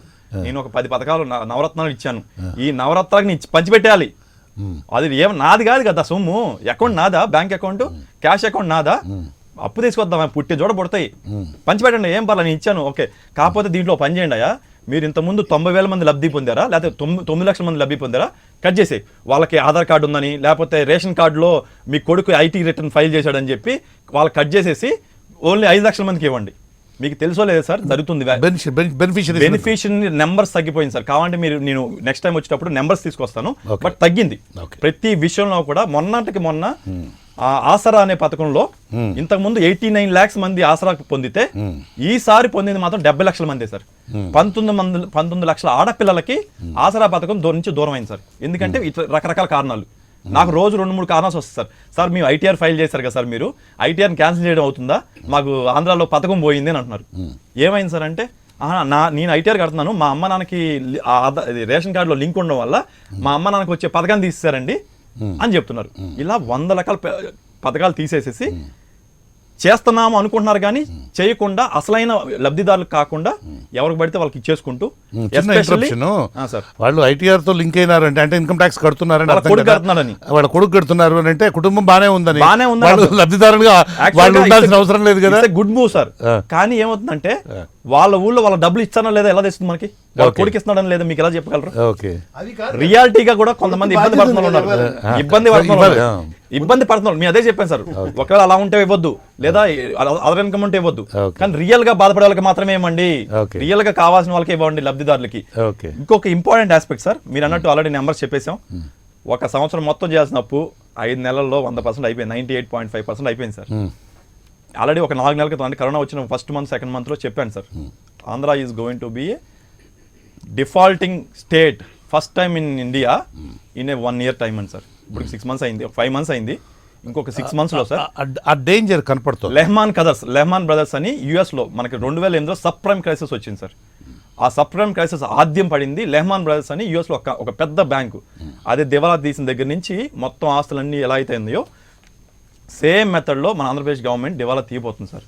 ఒక పబ్లిక్స్ గవర్నమెంట్ అనేది దివాలా తీయబడింది ఫస్ట్ టైం చరిత్రలో మందే అవ్వబోతుంది సార్. అది కూడా అడ్మినిస్ట్రేషన్ పరంగా ఫెయిల్ అవడం వల్లే తప్పితే. అలాగే ఇన్వెస్టర్ని ఎవరో ఒకళ్ళ మీద, అంటే చంద్రబాబు గారి మీద కోపంతో, లేదా ఒక పార్టీని నాశనం చేయాలనే కోపంతో రాష్ట్ర ప్రజలందరినీ నాశనం చేయడానికి అలా ఎందుకు చెప్తున్నారు? అధికారంలోకి రావాలనేటువంటి లక్ష్యంతో కూడా చెప్పారు సార్. అది రాకముందు సార్, వచ్చాక ఏమవుతుందంటే ఇన్వెస్టర్ ఫ్రెండ్లీ నాశనం చేయకూడదు సార్. సంవత్సర కాలాన్ని చేయాల్సినటువంటి అప్పుని 5 ఏళ్లకే చేసేశారు. పోనీ అప్పులు చేశారు, ప్రజల పైన భారాన్ని మోపకుండా ఏమైనా ఉన్నారా? పెట్రోల్ ఛార్జీలు 2 సార్లు పెంచారు, డీజిల్ ఛార్జీలు పెంచారు, కరెంటు ఛార్జీలు 2 సార్లు. కరోనా కష్టకాలం గిఫ్ట్ ఇచ్చారంట కదా, ఏం గిఫ్ట్? తొక్కలో గిఫ్ట్. 2 సార్లు కరెంటు ఛార్జీలు పెంచారు, ఇసుక ఛార్జీ పెంచున్నారు. ఏం సార్? పెట్రోల్ డీజిల్ ఛార్జీలు మన తెలంగాణలో ఎంత ఉంది, మన ఆంధ్రప్రదేశ్ లో ఎంత ఉంది? నా దగ్గర సర్క్యులర్లు కూడా ఉన్నాయి, మీరు చూడండి. 27/2020 రోజు ఒకసారి పెంచారు పెట్రోల్ డీజిల్ ఛార్జీల పైన. అదే విధంగా 12/9 అంటే జూలైలో ఒకసారి పెట్రోల్ డీజిల్ పైన ట్యాక్స్ పెంచారు. సెప్టెంబర్ లో అంటే 12వ తేదీ, ఈ నెల 12వ తేదీ మళ్ళీ పెంచారు. ఈ డబ్బులన్నీ ఏం చేస్తున్నారు? సరే అప్పు తెచ్చుకున్నారు, ఏం చేశారు? అప్పు చేసి పోనీ అప్పు తెచ్చిన తర్వాత ప్రజల పైన భారం పెట్టొచ్చా? పెట్రోల్ డీజిల్ ఛార్జీలు, కరెంటు ఛార్జీలు, ఆర్టీసీ ఛార్జీలు, నిత్యావసర వసూలు, చివరికి రేషన్ షాపులో ఇచ్చేటువంటి పేదలకు ఇచ్చేటు కందిపప్పు చక్కెర పైన కూడా మీరు ధరలు పెంచారంటే ఈ పెంచిన డబ్బులంతా ఏం చేస్తున్నారు? సింపుల్ గా మీరు ఒక పర్మిషన్ ఇస్తే ఒక చిన్న కథ చెప్తాను సార్ నేను, ఒకే ఒక చెప్పండి, 2 minutes లో. ఇప్పుడు వాళ్ళు కూడా చెప్పారు కదా కథలో, నేను కూడా ఒక కథ చెప్తాను. కానివ్వండి అందరూ చెప్పిన తర్వాత నేను వైసీపీ ఆయన చెప్తా, ఆయన ఏం చెప్తారో చూద్దాం. చెప్పండి, మాట్లాడినప్పుడు నేను సింపుల్ పాయింట్ ఒకటే చెప్పాను కదా, సంవత్సర కాలానికి చేయాల్సిన అప్పులు మీరు 5 ఏళ్లకే చేశారంటే దీని అర్థం 5 నెలలు సార్, 5 నెలలు 5 చేస్తే పర్వాలేదు. చేశారు కదా, 5 నెలలకే చేశారు కదా. అవును. పోనీ అప్పు చేసిన తర్వాత కూడా ఏమైనా ప్రజల పైన భారం మోపింది ఆపున్నారా? అది కూడా పెంచారు. సింపుల్ గా ఇప్పుడు ఒక బస్సు ప్రయాణం స్టార్ట్ అయింది సార్, ఫర్ ఎగ్జాంపుల్ చిత్తూరు నుండి తిరుపతికి స్టార్ట్ అయింది అనుకుందాం ఒక బస్సు ప్రయాణం. బస్సు ప్రయాణం స్టార్ట్ అయిన తర్వాత కండక్టర్ వచ్చి అందరినీ టికెట్లు అడుగుతున్నాడు, అయ్యా టికెట్లు తీసుకోండి. అందరూ టికెట్లు తీసుకుంటున్నారు. చివరికి ఒక ముసలాయన దగ్గరికి వచ్చి అయ్యా టికెట్ తీసుకుంటే ఆ ముసలాయన జోబీలో జుబ్బాలో చేయి వదిలి చూస్తే డబ్బులు లేవు సార్. 2,000 ఇచ్చాను సార్, ఏడో పడిపోయింది, కింద మీద అటు ఇటు తిరుక్కుంటున్నాడు ఆ ముసలోడు పాపం బస్సులో. కండక్టర్ టికెట్ తీసుకోవాలయా లేకుంటే దిగేయాల్సి ఉంటుందని చెప్పారు. ఆ ముసలోడు సార్ నేను మా కూతురు హాస్పిటల్ అడ్మిట్ అయ్యి నేను చూడాలి సార్, దయచేసి ఏదైనా తిరుపతి దాకా దింపండి సార్, అది రిక్వెస్ట్ చేసుకుంటే కుదరదు టికెట్ తీసుకోవాలా లేకుంటే దిగేయాలంటాడు. ఇంత లోపల పక్కన ఒక యువకుడు నిద్ర లేసి ఆ ముసలోని దింపబాకయ్యా నేను ఇస్తాను ఆ డబ్బు 50 రూపాయలు అని చెప్పి ఆ ముసలోడి తరపున ఆ యువకుడు టికెట్ తీసి ఆ ముసలోడికి ఇచ్చాడు. ఆ ముసలోడు హ్యాపీ అయిపోయాడు. బస్సులో ఉండే వాళ్ళందరూ కూడా ఆ యువకుడి యొక్క దాన గుణానికి మెచ్చుకున్నారు, అప్రిషియేట్ చేశారు. ఓ అమ్మాయి ఇట్లాంటి యువకులు ఇంకో ఉన్నారనేసి. ఆ ముసలోడు తిరుపతి వచ్చిన తర్వాత దిగేసి ఆ యువకుడికి 2 చేతులు దండం పెట్టండి, నేను జన్మలో మర్చిపోయింది ఆయన తండ్రి, నన్ను దేవుడిలాగా కాపాడుకున్నావు అని చెప్పి ముసలోడు దిగి వెళ్ళిపోతాడు. ఇంత లోపల బస్ స్టాండ్ పోయి ఆ యువకుడు దిగేసిపోతా అంటే యువకుడు ఫ్రెండ్ అడుగుతాడు, ఏమిరా ఈ విధంగా అందరికి దాన ధర్మాలు చేసుకుంటా ఉంటే ఆ యువకుడు చెప్తాడు, రే పిచ్చోడా ఆ 2,000 రూపాయలు కొట్టేసి నేనేరా ఆ ముసలోడి దగ్గర 2,000 రూపాయలు కొట్టేసి వానికి 50 రూపాయలు ఇచ్చి టికెట్ ఇచ్చాను రా అని. అట్టుంది ఆంధ్ర రాష్ట్రంలో పరిపాలన. మన దగ్గర డబ్బులు కొట్టేసి మళ్ళీ మనకు దాంట్లో ఒక 50 రూపాయలు ఖర్చు పెట్టేసి ఇంత పెద్ద గ్లామర్ కొట్టేస్తున్న మన ఆంధ్ర రాష్ట్ర ముఖ్యమంత్రి గారు. ఇంతకన్నా దారుణమైన పరిస్థితి మరొకటి లేదని చెప్పి కూడా ఈ సందర్భంగా తెలియజేసుకున్నాను. నేను ఒకటే అడుగుతున్నాను, చంద్రబాబు నాయుడు గారు, ఒక నిమిషం, చంద్రబాబు నాయుడు గారు 5 సంవత్సరాల్లో 1,26,000 కోట్లు అప్పు చేశారు. నేను కాదని చెప్పలేదు, మేము కూడా అప్పు చేశాం. నేనే కాదు, కిరణ్ కుమార్ రెడ్డి గారు గవర్నమెంట్ లో చేశారు. అప్పుడే డిఫెన్స్ లోకి వెళ్ళిపోతారే, మీరు అఫెన్స్ లో ఉన్నారు కదా, అఫెన్స్ లో ఉండండి. అప్పుడు డిఫెన్స్ కూడా డిఫెన్స్ 2 చెప్తాను. ఒక నిమిషం నేను మాట్లాడే. ఇప్పుడు ప్రతి ప్రభుత్వము అప్పులు చేయవలసిన పరిస్థితి వస్తుంది. చంద్రబాబు నాయుడు గారు కూడా 5 సంవత్సరాల కాలంలో 1,20,000 కోట్లు చేస్తే మేము చేసిన అప్పులన్నీ కూడా ప్రొడక్టివ్ ఇన్వెస్ట్మెంట్ పెట్టాం. పట్టిసీమ కట్టాము, ఒక పోలవరం విమాన ఛార్జీలు పెట్టారు. ఈ దీంట్లో సగానికి పైగా పాపం మీదే కదా సార్, పాపం వైఎస్ఆర్సీపీ గవర్నమెంట్ కి ఎటువంటి బడ్జెట్ ఇచ్చారు సార్? ఇప్పుడు సార్ పాపం అంటే నేను చెప్పేది, మేము 1 సంవత్సరంలో 1,26,000 కోట్లు చేస్తే 5 సంవత్సరాలకి 1,26,000 కోట్లు చేసి చంద్రబాబు నాయుడు గారు ఈయన సంవత్సరానికి 1,00,000 కోట్లు చేసి పోనీ అప్పు చేసి సంవత్సరానికి 1,00,000 కోట్లు అప్పు చేసి అక్కడితో ఊరుకున్నాడా? నిత్యావసర ధరలు పెంచడం, కరెంటు ఛార్జీలు పెంచడం, సిమెంట్ ఛార్జీలు పెంచడం, చివరికి మేము ఇసుక ఫ్రీగా ఇస్తుంటే 375 రూపాయలు టన్ ఇస్తారండి వీళ్ళు. ఈ డబ్బులను ఏం చేస్తున్నట్టు, ఎక్కడ ఖర్చు పెడుతున్నట్టు? మన రాష్ట్ర ప్రజలు ముందుగా బతికించుకోవాలి. బతికుంటే కదండి రేపు పొద్దున మనం ఏమైనా చేయగలుగుతాము. అసలు బతుకనేదే లేకపోతే అప్పనే చేయకుండా ప్రజలు ఎలా బతికిస్తారు? చచ్చిన తర్వాత మనం ఏం సాధిస్తాం? ఏదైనా బతికి సాధించామని మన పెద్దలు చెప్తుంటారు. అందులో భాగంగా ఈ రోజు రాష్ట్ర ప్రజలందరూ మనం కాపాడుకుంటూ గుండెల్లో పెట్టుకొని దగ్గరుండి సమీక్షలు చేసి ఇన్ని ప్రాణాలను కాపాడితే సాక్షాత్తు ప్రధానమంత్రి గారితో సహా అభినందనలు తీసుకుంటే మాజీ కేంద్ర మంత్రులు, ప్రజెంట్ కేంద్ర మంత్రులు అభినందిస్తా ఉంటే వీళ్ళందరికీ ఎందుకు కనిపించట్లేదు? ఓకే, రాజకీయం చేయండి, దాన్ని కాదనట్లేదు, రాజకీయ పార్టీ రాజకీయ, కనీసం మీరు సంక్షేమ పరంగా మీరు ఏమందించారు? ఈ రోజున చంద్రబాబు నాయుడు కనీసం స్టేట్ లో ఉండి ధైర్యం కల్పించారా? ఈయన మిత్రుడైన పవన్ కళ్యాణ్ గారు ఏనాడైనా ఈ రాష్ట్రానికి వచ్చారా? అక్కడ కూర్చుంటారు, ఒక ఆయన ఫామ్ హౌస్ లో కూర్చుంటాడు, ఒక ఆయన రూమ్ లో కూర్చుంటాడు, ఇక్కడ శ్రీరంగ నీతులు చెప్తా ఉంటారు. ఏమన్నా న్యాయంగా ఉందండి? అసలు కనీసం మీరు ఒక్కసారి ఆలోచన, మీరు మనస్సాక్షి గుండె మీద చేసుకుని ఒక్కసారి ఆలోచించండి మీరు. ఏసీ రూమ్ లో అరే మీరు కనీసం కూర్చొని అధికారులు ఇచ్చారు కదా. రాష్ట్రంలో ప్రజలకు ధైర్యం చెప్పకుండా మీరు అక్కడ కూర్చొని కబుర్లు చెప్తూ నీతి కబుర్లు చెప్తుంటే ఈ రోజు ఈ రాష్ట్ర ప్రజలు మిమ్మల్ని చూసి మిమ్మల్ని నమ్మాలా? ఏ రకంగా నమ్ముతారు? జగన్మోహన్ రెడ్డి ప్రాణాలు తెగించి ఈ రోజు డాక్టర్లు, సచివాలయ వ్యవస్థలో సిబ్బంది ఈ రోజు ఇంతమంది తెగించి ప్రాణాలు ఒక్క నిమిషం మీరు ఆగండి. మీరు చెప్పారు ఒక్క నిమిషం బోస్ గారు, ఒక్క నిమిషం నేను ఏమంటున్నానంటే ఇప్పుడు అప్పుల గురించి మాట్లాడారు. ఇందాక జనసేన మన బోస్ గారు మాట్లాడుతూ ఏపీ ప్రజలు ఇంత స్వార్థపరుల మీరు స్వార్థపరులు అయ్యండి, పవన్ కళ్యాణ్ ఒక స్వార్థపరుడు అయ్యండి, పక్క రాష్ట్రంలో అట్లా కాదులే రాజశేఖర రెడ్డి గారు, అట్లా కాదులేండి. కానీ మనము కాదు మీరు రాజశేఖర రెడ్డి గారు ఉద్దేశించి స్వార్థపరులు అంటారా? మిమ్మల్ని గెలిపించకపోతే స్వార్థపరులు అయిపోయారా? ఏం మాటలు మాట్లాడుతున్నారండి వీళ్ళందరూ? రాజశేఖర రెడ్డి గారు టీడీపీ వాళ్ళు మాట్లాడుతున్నారు. ఒక్క నిమిషం నా మాట వినండి. ఒక్క నిమిషం రాజశేఖర రెడ్డి గారు నా మాట వినండి సార్. మీరు నేను ఫుల్ టైం పార్టీ అంటే పూర్తి పొలిటికల్ బ్యాక్గ్రౌండ్ తో ఉన్నటువంటి వ్యక్తి కాకుండా ఒక చార్టెడ్ అకౌంటెన్సీ ఆగండి ప్రసాద్ గారు మీరు ఆగాలి. చార్టెడ్ అకౌంటెన్సీ బ్యాక్గ్రౌండ్లో ఉండేటువంటి ఒక విజ్ఞులైనటువంటి వ్యక్తిని నేను ఆ పార్టీ ఏదైనా కావచ్చు అలాంటి వ్యక్తిని తీసుకున్నాను కదా. మీరు కూడా మీరు ప్రజెంట్ చేసేటప్పుడు వైఎస్ఆర్సీపీ పార్టీ తరఫునే మీ కేసును బలంగా ప్రజెంట్ చేయండి తప్ప పొలిటికల్ కౌంటర్స్ అనవసరం సార్. రాజశేఖర రెడ్డి గారు please go head and conclude. నన్ను ఇక్కడ పిలిచింది మీరు వైఎస్ఆర్ అధికార ప్రతినిధి. అవునండి, బ్యాక్గ్రౌండ్ ఉంది కాబట్టి మాట్లాడతాం. రెండు విషయాలు, టూ యాంగిల్స్ ఉన్నాయి. కాబట్టి సంక్షేమ పరంగా మేము ఏం అందిస్తున్నామో ఇప్పుడు నేను వివరించాను. ఇక మీరు ఆర్థిక పరంగా వచ్చారు. ఆర్థిక పరంగా మీరు ఫైనాన్షియల్ అప్పుల్లో కూలిపోతున్నారు చెప్తున్నారు. I'm coming to that point. ఇప్పుడు ఈ రోజు భారతదేశం యొక్క అప్పు ఎంత అండి? దగ్గర 100 lakhs crores. మరి భారతదేశం కొన్ని రాష్ట్రాల్లో బాగా ధనవంతమైన రాష్ట్రాలు ఉన్నాయి కదా, మరి ఎందుకు ఈ రాష్ట్రం మరి భారతదేశం మొత్తం అప్పులు కూరుకుపోతా ఉంది అంటే కరెక్ట్ గా నరేంద్ర మోడీ గారు వచ్చినప్పుడు అప్పు చేయడం జరిగిందా? అదే తరచుగా అంటే తరాలుగా వస్తున్న అప్పు ఈ రోజు 100 lakhs crores వెళ్ళింది. మన భారతదేశం ఎంత 70 years ఎంత డెవలప్ అయింది? ఏ టెక్నాలజీ మనం అందుకోగలుగుతున్నామండి? అయితే ఇక్కడ జరుగుతుంది మన రాష్ట్రానికి వద్దాం. 2.5 లక్షల కోట్లు మన నెత్తిన పెట్టిపోయారు చంద్రబాబు గారు. ఈయన అంటున్నారు ఇంతకుముందు మేము పోలవరం కంటే పోలవరానికి ఎంత అబద్ధం ఆడుతున్నారు సార్ కృష్ణమోహన్ గారు? పోలవరానికి వీళ్ళు డబ్బులు పెట్టారా? కేంద్ర ప్రభుత్వ గవర్నమెంట్ వీళ్ళు డబ్బులు పెట్టడం ఏంటి అంటే ఈ చెప్పే ఎన్ని పచ్చబద్దలు ఒకసారి గుర్తు చేస్తున్నాం.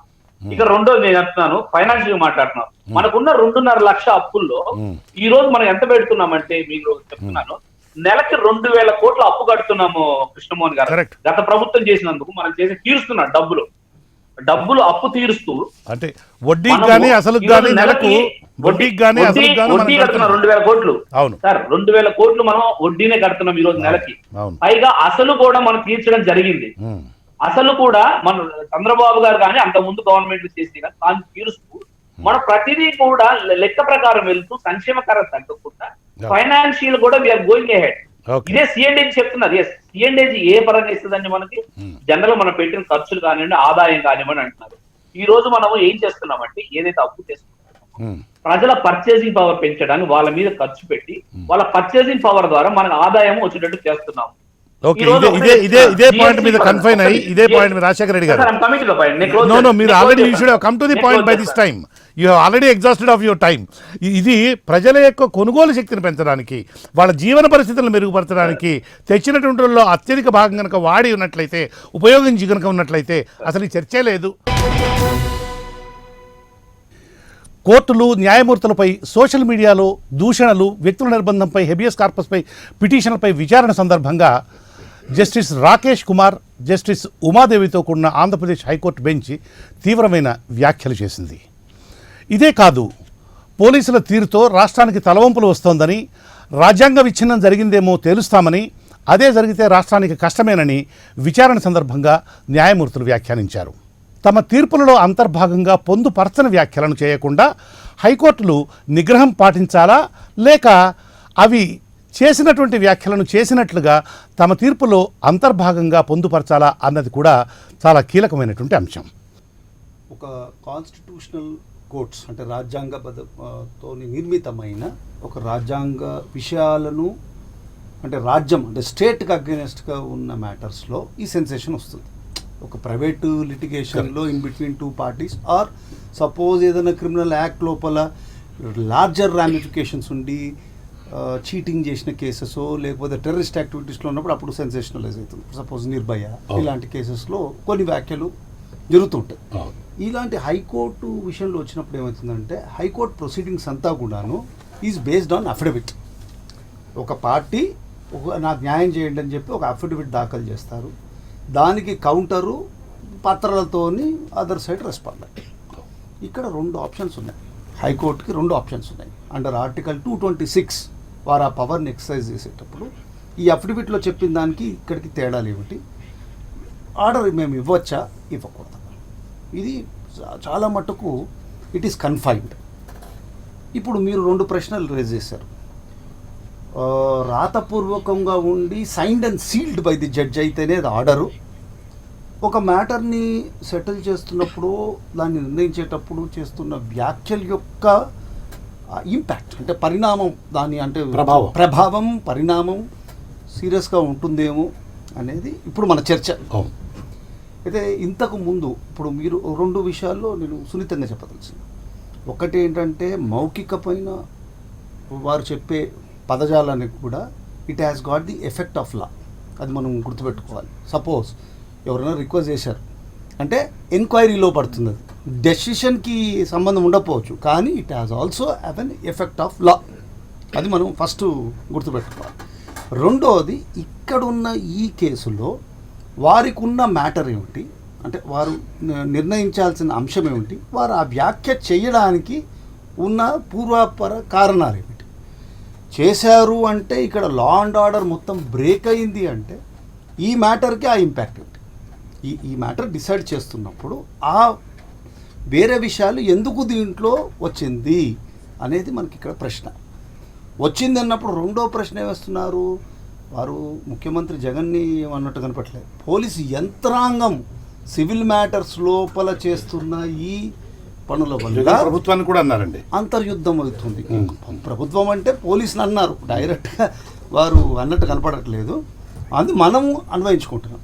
ఇక్కడ 2 ప్రాబ్లమ్స్ జరుగుతున్నాయండి. ఒక 10 years నుంచి కోర్ట్స్ యొక్క వ్యవహారంలో ఏ ప్రొసీడింగ్ అయినా మనకి ఆ తరువాత రోజు న్యూస్లో వచ్చేది.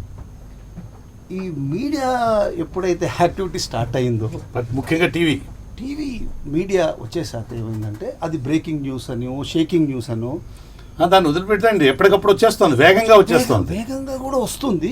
దాని ఇంపాక్ట్ ఏమైపోతుందంటే ఒక ఛానల్ ఒకటి చెప్పిందంటే దానికి కాంట్రాడిక్టరీ ఇంకో ఛానల్, ఇట్ విల్ బీ ఈ యొక్క ఇంపాక్ట్ ఒక 3 days ఉంటుంది. అసలు విషయం ఏముందో అది మరుగున పడుతుంది. కానీ కోర్టుల విషయంలో మాత్రం అంత చేసే సాహసం మీడియా చేయలేండి. అంటే అక్కడ వారు న్యాయమూర్తి అన్నప్పుడు వారు కొంచెం ఎక్స్ట్రీమ్కే వెళ్ళిపోయారు. పార్లమెంట్కి వెళ్ళి కోర్ట్స్ మూసేస్తామని ఆ మాట మాట్లాడుకోండి. If you are having power, okay అక్కడ తప్పు జరిగిందన్నప్పుడు మీ నిజంగా పవర్లో ఉన్నప్పుడు ఏ విధమైన పవర్ ఎక్సర్సైజ్ చేస్తారు? Are you going to recommend to the governor for break down of constitutional machinery? అది ఎవరు చేయాలి? యూనియన్ గవర్నమెంట్ తీసుకోవాల్సిన డెసిషన్. అంటే మీరు తెలుసో తెలియకో you are indirectly hinting that you are going to impose president rule. ఆ థ్రెట్ యొక్క యాంటీబెల్ టెలర్స్ అంటే మీరు చాలా ఎక్స్ప్లిసిట్ గా చెప్పారు తప్ప థ్రెట్ అయితే మాత్రం అదే. అంటే వారు చెప్పిన పదజాలంలో అంతర్భావం నేను అలా తీసుకుంటున్నాను. అంటే what will be the logical consequence? అది దాని తర్కాన్ని అలా తీసుకుని వెళ్తే ఎక్కడికి వెళ్తుంది? మీరు ఇలా చేస్తున్నారు, ఈ కేసులో చేస్తారా లేకపోతే ఇన్ బ్యాచ్ ఆఫ్ కేసెస్ చేస్తారా? నిజంగా హైకోర్టుకు ఆ పవర్ ఉందా లేదా అనేది చర్చనీయాంశం. ఒక రాజ్యాంగ పద్ధతిలో ఉన్నప్పుడు ప్రజాస్వామ్యంలో 3 శాసనసభ, కార్యనిర్వాహక అధికారులు, తర్వాత న్యాయమూర్తులు ఒక చక్కని ఒక గీతని ఫాలో కావాలి, ఒక మర్యాద ఇచ్చిపుచ్చుకునే మర్యాదలో ఉండాలి. ఇది ఏమైనా ఇట్ విల్ రిజల్ట్. ఇప్పుడు ఇంకో ట్రెండ్ కూడా వచ్చింది వారు చెప్పినట్టు, ప్రతి వారు అంటే ఇప్పుడు మనం చెప్పాల్సిన సమయం కాబట్టి చెప్తున్నా, పార్టీకి అసోసియేట్ అవ్వడం, వారే హయ్యెస్ట్ పొజిషన్స్కి ఎలివేట్ అవ్వడం. అంటే కొంచెం వివరించండి. ఒక అడ్వకేట్ వారి వర్త్ కంటే కూడా ఒక 10-15 years, అది వారు సుప్రీంకోర్టు వారి రిపోర్ట్స్లో చెప్తున్నారు, ఏ అడ్వకేట్స్ అయితే పార్టీకి అసోసియేట్ అయిన ఉన్నారో వారికి అంటే పొలిటికల్ పార్టీస్కి సంబంధించిన వారే they are being considered for elevations, high court especially high court. Elevations అంటే జడ్జిలుగా అవకాశం పొందడం, రాజ్యాంగపరమైన పదవిలోకి. అంటే ఇప్పుడు మామూలు ఉన్న జిల్లా జడ్జిలు అయితే ఎగ్జామ్ రాసి వస్తారు. అవును. ఇది ఏమవుతుందంటే ఒక మిస్యూజ్ ఇక్కడ జరుగుతుంది. వారికి వర్త్ ఉందా లేదా అనవసరం, పార్టీ లాయల్టీలో ఉన్నారా లేదా. కాబట్టి ఆ ట్రెండ్ ఒక 10-15 ఇయర్స్ నుంచి కొన్ని పార్టీస్ చేశాయి, ఇంకా చేస్తున్నాయి, చేయబోతాయి. This is what is happening. ఎక్కడ ఉందంటే థ్రెట్, వారు చెప్పిన దాంట్లో న్యాయమూర్తుల ఎంపిక నుంచి థ్రెట్ స్టార్ట్ అయింది. అసలు వాళ్ళు అసోసియేషన్ విత్ పొలిటికల్ పార్టీస్ కాబట్టి వాళ్ళు తీర్పు ఎటు చెప్పాలన్నా పొలిటికల్ యాంగిల్లోనే చెప్తున్నారు అని ప్రజల ఫీలింగ్. ఇప్పుడు మనం అలా అనుకోండి, శ్రీధర్ గారు చెప్పారనుకూడదు, that is the general perception of the people కదా. ఇప్పుడు మొన్ననే తీసుకోండి ఒక జడ్జిమెంట్, ప్రెస్ని ఇది మీరు రిపోర్ట్ చేయకూడదు అన్నారు. పెద్ద పెద్ద స్కాలర్స్ ఏమన్నారు, it is almost having virtually it's a gag order అన్నారు. చెప్పాలి నాకు ఆ విషయం. It is virtually a gag order అన్నారు. ఓకే, అక్కడేమో అలా అంటున్నారు, ఇక్కడ ఇలా న్యూస్ వస్తుంది. ఓకే, మరి అలాంటప్పుడు ఒక ఆ స్థాయికి హైకోర్టు వెళ్ళింది అంటే మరి ప్రభుత్వం నిజంగా ఏమైనా లోపం ఉందా, సరిదిద్దుకుంటే అవకాశం కూడా తీసుకోవాలి. It's a hint, coming events forecast their shadows. Okay, అది నా ఫీలింగ్. కోర్టుల్లో హైకోర్టు కావచ్చు, కింది ట్రయల్ కోర్టు, ఏ కోర్టులో అయినా సరే, ఏ స్థాయి కోర్టుల్లో అయినా సరే, జనరల్గా కేసు విచారణ సందర్భంగా కొన్ని జడ్జి గారు కొన్ని వివరాలు అడగడం, క్లారిఫికేషన్స్ తీసుకోవడం, ఇటువంటివన్నీ కూడా జరుగుతూ ఉంటాయి. అది సాధారణమే, అందులో వింత లేదు. కానీ విచారణ సందర్భంగా చేసేటువంటి కొన్ని కామెంట్స్, కొన్ని రిమార్క్స్ అనేటువంటివి అవి మరీ ముఖ్యంగా చాలా డివాస్టేటింగ్గా, ఫార్ రీచింగ్ కాన్సిక్వెన్సెస్ ఉండేటువంటిగా, చాలా తీవ్రమైనటువంటి ఘాటైనటువంటి వ్యాఖ్యలు చేయడం అనేటువంటిది, అందులో చాలాసార్లు వాటికి పొలిటికల్ డైమెన్షన్ కూడా ఉంటూ ఉంటుంది. ఇలాంటివి చేయడం వల్ల ఏ రకమైనటువంటి మెసేజ్ వెళ్తుంది బయటకి? ఇవే ఫైనల్ ఆర్డర్స్ కూడా కాదు, ఆ కేసులో ఫైనల్ తీర్పు కూడా కాదు. ఏ రకమైనటువంటి మెసేజ్ వెళ్ళేటువంటి ప్రమాదం ఉంది? అసలు ఈ విధమైనటువంటి కామెంట్స్ చేయడం అనేటువంటిది ఇది that are not going to become a part of the order అనేటువంటిది సబబేనా? దయచేసి చెప్పండి సార్. ఎస్, మీ పాయింట్ అర్థమైంది. ఇప్పుడు చూడండి, ఒక ఇంపార్టెంట్ కేసు చర్చ జరిగేటప్పుడు, కోర్టులో ఆర్గ్యుమెంట్ జరిగేటప్పుడు, ఒక important case argument, during arguments depend upon intensity of importance of the cases, the judge will react and comment upon it. మా జనార్దన్ రెడ్డి, మా బ్రదర్ జనార్దన్ రెడ్డి చెప్తున్నాడు కామెంట్లు చేయకూడదని అన్నట్టుగా మాట్లాడుతున్నాడు ఆయన. మీరు కరెక్ట్ గా అడిగారు, కామెంట్ అనేది కంపల్సరీగా చేస్తారు. ఎందుకంటే కామెంట్ చేయడం వల్ల వాళ్ళు చేసిన తప్పుని వాళ్ళు సరిదిద్దుకోవడానికి అవకాశం ఇస్తారు. First the purpose of the comment is, వాళ్ళు ఎవరైతే తప్పు చేస్తున్నారో, తప్పు చేయడానికి అంతా ప్రిపరేషన్ జరుగుతుందో దాన్ని సెటరైట్ చేసుకోవడానికి కామెంట్ ఉపయోగపడుతుంది. అంతేకాని ఆ కామెంట్ పొలిటికల్ గా డైమెన్షన్ అని తీసుకోవడం చాలా తప్పది. పొలిటికల్ డైమెన్షన్ ఎట్లా ఉంటుందండి? అది పొలిటికల్ డైమెన్షన్ ఎట్లా ఉంటుంది? ఆ case ABS corpus case. ABS corpus కేసులో డీజీపీ చేసిన తప్పుల్ని కోర్టు ఖండిస్తుంది. ఇది డీజీపీ ఇట్లా చేయకూడదు, డీజీపీ ఇట్లా చేయకూడదు అని చెప్తుంది. డీజీపీ ఇట్లా చేయకూడదు అన్నప్పుడు పొలిటికల్ పార్టీస్కి ఏం సంబంధం? ఆ పొలిటికల్ లీడర్స్కి ఏం సంబంధం? DGP has to answer what court comment upon DGP. And court also can take judicial notice of circumstances. Judicial notice court ఏది సైలెంట్ స్పెక్టేటర్ కాదండి, జుడిషియల్ నోటీస్ అనేది ఒకటి ఉంది. కోర్టు స్టేట్ లో ఏం జరుగుతుందో జుడిషియల్ నోటీస్ కూడా తీసుకోవడానికి స్టేట్ కి రైట్ ఉంది.